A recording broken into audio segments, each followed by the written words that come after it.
Apa kabar semuanya? Jason di sini dan selamat datang kembali di channel YouTube saya Crypto Insight. IPO Coinbase baru-baru ini memperlihatkan nilai tukar cryptocurrency yang satu ini di Nasdaq yang memiliki ticker Coin dengan market cap bernilai sekitar 62 miliar dolar Amerika. Ini adalah impian semua entrepreneur.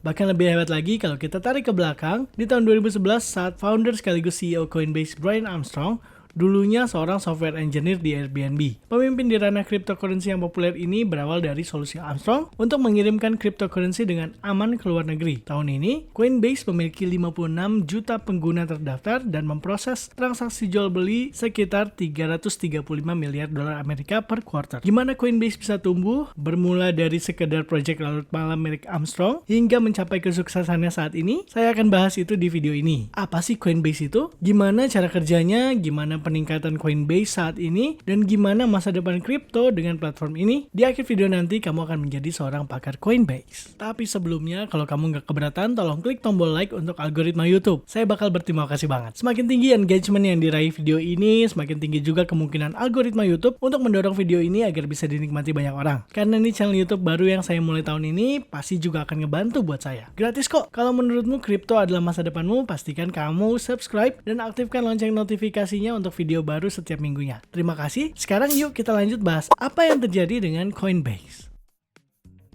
Mengatasi masalah. Seperti kebanyakan entrepreneur yang sukses, Armstrong berhasil mengatasi masalah yang ia sadari waktu ia bekerja di Airbnb. Setelah menghabiskan waktu 1 tahun tinggal di Buenos Aires, Argentina, untuk memikirkan apa yang ingin ia lakukan dengan hidupnya, ia kebetulan menyaksikan sendiri fenomena hyperinflation. Secara kebetulan waktu ia bekerja di Airbnb, ia menyadari kalau perusahaan sering bermasalah dalam mengirim uang ke landlord di daerah Amerika Latin. Ia mendeskripsikan prosesnya sebagai ongkosnya mahal, delay parah, nggak jelas. Kita coba kirim uang untuk seseorang di Uruguay dan kita nggak tahu berapa jumlah uang yang akan diterima di sana. Dalam kata lain, proses ini nggak efisien dan kontras banget dengan sistem finansial Amerika yang jauh lebih efisien dan transparan.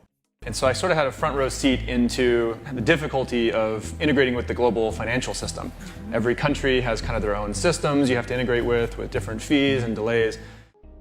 Di waktu yang hampir bersamaan, Armstrong mendapat pencerahan waktu ia baca online manifesto yang baru dipublikasikan pada saat itu, milik Satoshi Nakamoto yang memperkenalkan Bitcoin sebagai digital-only currency yang gak umum tapi bisa dipercaya. Armstrong gak pernah ikutan menambang Bitcoin, tapi ia lihat sebuah kesempatan untuk menciptakan sebuah cara yang transparan dan efisien yang memungkinkan Bitcoin atau cryptocurrency lainnya untuk diperjualbelikan. Dengan menciptakan solusi ini, berarti Armstrong menggunakan keahlian codingnya setelah ia melakukan pekerjaan utamanya di Airbnb saat itu untuk membangun Coinbase. Pada 2012, uang sebesar 150.000 dolar Amerika dari Y Combinator, sebuah startup inkubator paling selektif dan paling sukses di California, membuat Armstrong memutuskan untuk berhenti dari pekerjaannya di Airbnb dan akhirnya Armstrong memiliki kebebasan finansial untuk fokus secara penuh dalam usahanya. Untungnya, Fred Arsham, alumni Goldman Sachs, yang juga bergabung di Airbnb memberikan dukungan. Dukungan Arsham membuat Armstrong terus membangun dan memoles dan meningkatkan kredibilitas produknya. Artinya Coinbase punya kesempatan untuk mengejar kesepakatan dengan bank untuk menyambungkan transaksinya lewat Coinbase. Seperti dalam film-film Silicon Valley, Armstrong dan Arsham ketemu di Reddit.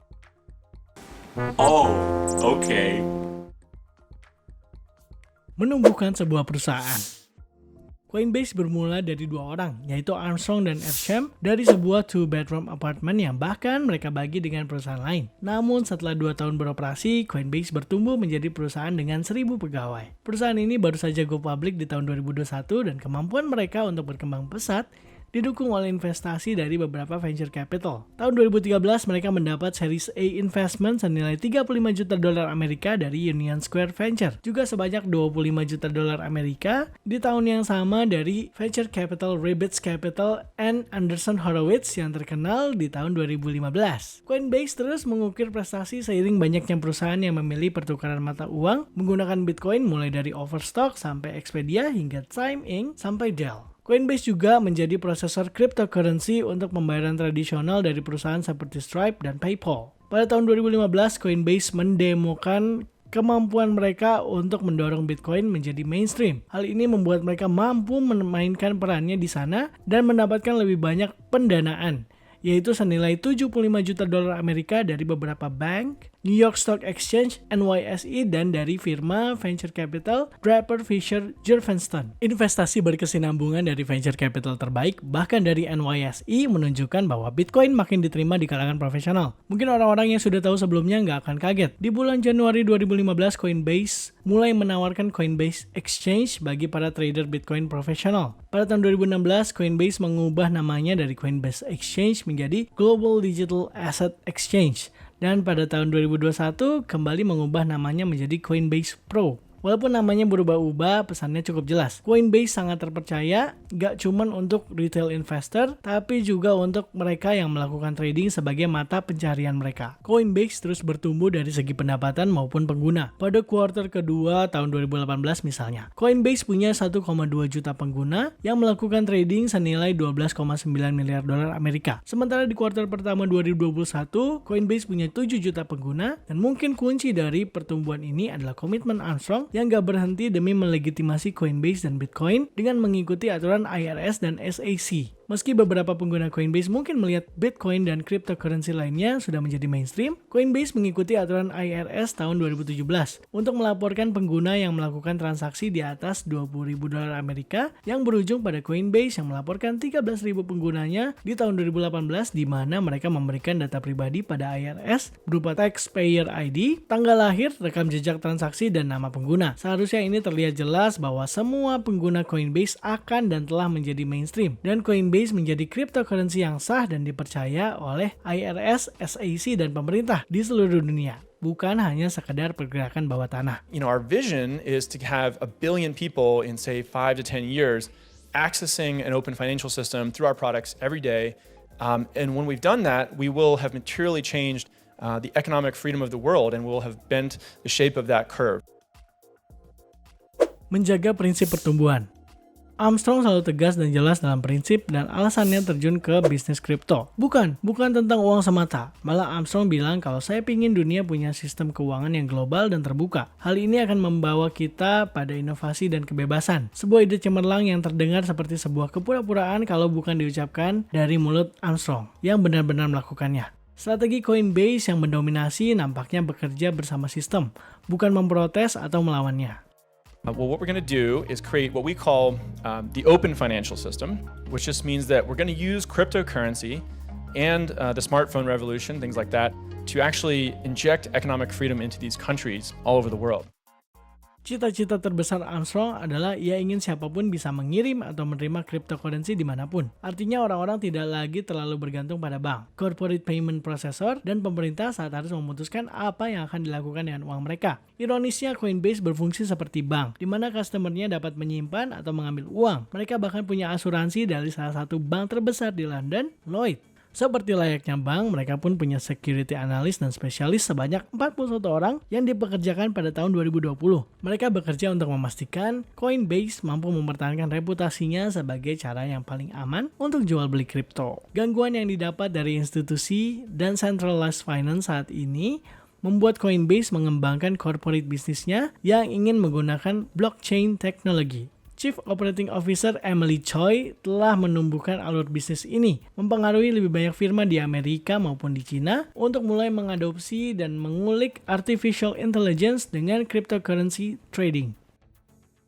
Sebagai tambahan, Coinbase telah sukses menjadi leader dalam dunia debit card. Pada tahun 2020, mereka adalah yang pertama yang bisa mengeluarkan debit card melalui perusahaan credit card Visa. Partnership Coinbase dengan Visa mampu memotong perantara yang membutuhkan fee untuk mengeluarkan debit card. Biaya yang dikeluarkan jadi lebih murah untuk end user. Dan hal ini juga mampu menimbulkan rasa legitimasi bagi Bitcoin, cryptocurrency, dan Coinbase. Seberapa hebatnya legitimasi ini? Pemegang debit card Coinbase dapat menggunakan kartunya di 46 juta lokasi, termasuk ATM yang menerima Visa.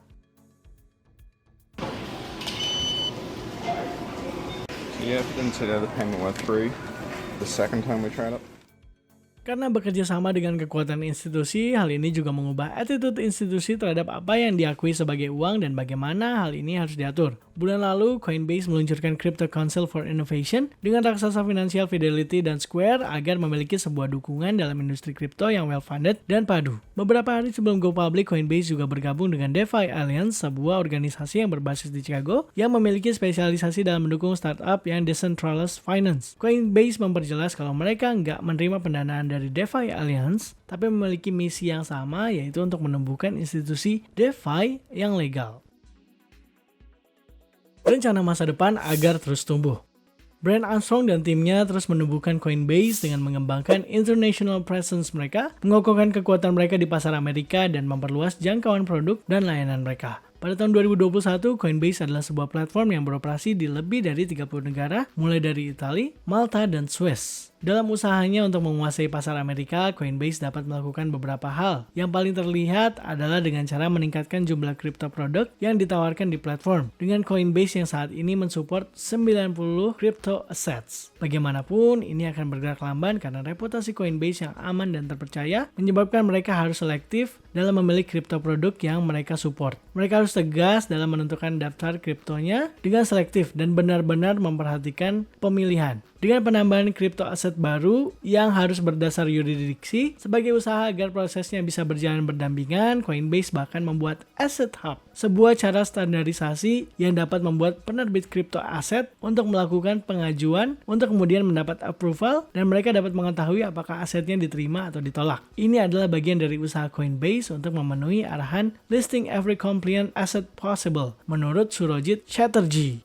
Selain itu, penambahan crypto assets Coinbase juga harus mempertimbangkan untuk membuat tokenized assets-nya. Coinbase menunjukkan hal ini dalam S1 filingnya. Coinbase menyinggung kemungkinan ke arah sana dengan menulis bahwa Board of Director kami akan mengizinkan subject to limitation berdasarkan Delaware Law untuk mengeluarkan saham baik dalam satu seri ataupun lebih dalam bentuk blockchain-based tokens. Coinbase nggak mengizinkan secara legal hal ini karena mereka nggak berwenang sebagai broker-dealer atau sebuah sistem trading alternatif. Namun anak perusahaan Coinbase, Coinbase Capital Market kebetulan menjadi broker-dealer yang terdaftar di SEC yang membuat crypto assets Coinbase memungkinkan untuk melakukan hal yang tadi disebutkan. Dengan branding dan marketingnya yang kuat sebagai platform yang memiliki reputasi, crypto assets milik Coinbase akan kemungkinan kecil mengalami masalah keamanan dan skeptisisme seperti layaknya aset sejenis seperti Dogecoin pada masa awalnya. Coinbase juga mulai bisa menawarkan developer di seluruh dunia untuk mengintegrasikan Coinbase sebagai prosesor pembayaran aplikasi mereka. Hal ini sejalan dengan cara Coinbase selama ini dalam menghasilkan uang, yaitu dengan transaksi dan subscription fee. Sebegitu banyaknya hingga pada tahun 2020, transaction fee memegang sebesar 86% dari persentase penghasilan mereka. Berlawanan dengan hal itu, subscription dan biaya layanan mereka hanya memegang sebesar 4% saja. Penghasilan dari sini didapatkan ketika Coinbase memegang aset yang berada dalam proses pemeriksaan dan validasi dari crypto transaction. Perusahaan juga mendapatkan penghasilan dari biaya licensing dari data analis tool milik mereka yang memonitor transaksi blockchain. Kebanyakan lembaga penegak hukum dan institusi keuangan seperti bank menggunakan itu. Walaupun presentasinya kecil, tapi pendapatan dari segi ini telah meningkat 126% selama beberapa tahun. Ini adalah sebuah investasi di brand sendiri yang mungkin meningkat dari tahun ke tahun dan memungkinkan Coinbase memiliki sumber revenue lainnya. Key takeaways. Dengan kesuksesan Coinbase, walaupun jika perusahaan dan kepemimpinannya butuh waktu untuk mendiversifikasi penawaran dan berekspansi lebih luas, tetap saja hal ini adalah sebuah cerita sukses. Brent Armstrong memulai dari menjadi seorang pegawai yang bekerja 9 to 5 pada sebuah perusahaan yang besar yang didambakan oleh semua orang. Namun ia berhasil. Coba pikirkan semua pegawai kantoran yang ingin keluar dan ingin bikin perusahaan sendiri tapi belum melaksanakan atau nggak punya dana untuk melaksanakannya. Coinbase mampu bertahan dari guncangan Bitcoin yang kehilangan hampir $2.000 Amerika di tahun 2017, kemudian kehilangan lagi sepertiga dari value mereka dalam waktu sehari. Pada 2018, Bitcoin menyusut hingga $3.122.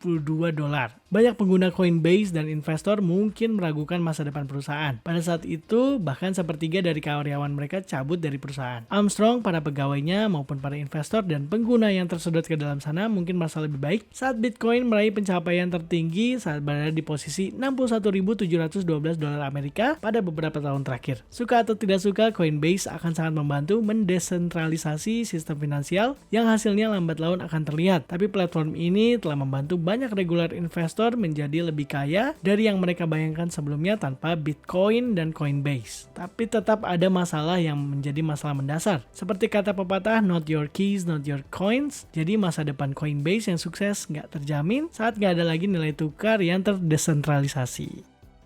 Terima kasih sudah menyaksikan video saya. Ada banyak riset dan proses produksi yang harus dilakukan untuk menayangkan video ini. Karena ini adalah channel YouTube baru yang saya mulai tahun ini. Kalau kamu suka video seperti ini, klik tombol subscribe dan aktifkan lonceng notifikasinya ya. Kalau kamu belum nonton, coba deh tonton video saya yang lainnya. Seperti The Rise and Fall of LA Gear Sneakers atau The Rise and Fall of True Religion Jeans. Seperti biasa, stay happy, stay healthy, dan stay tune untuk episode lainnya dari Company Insight Indonesia minggu depan.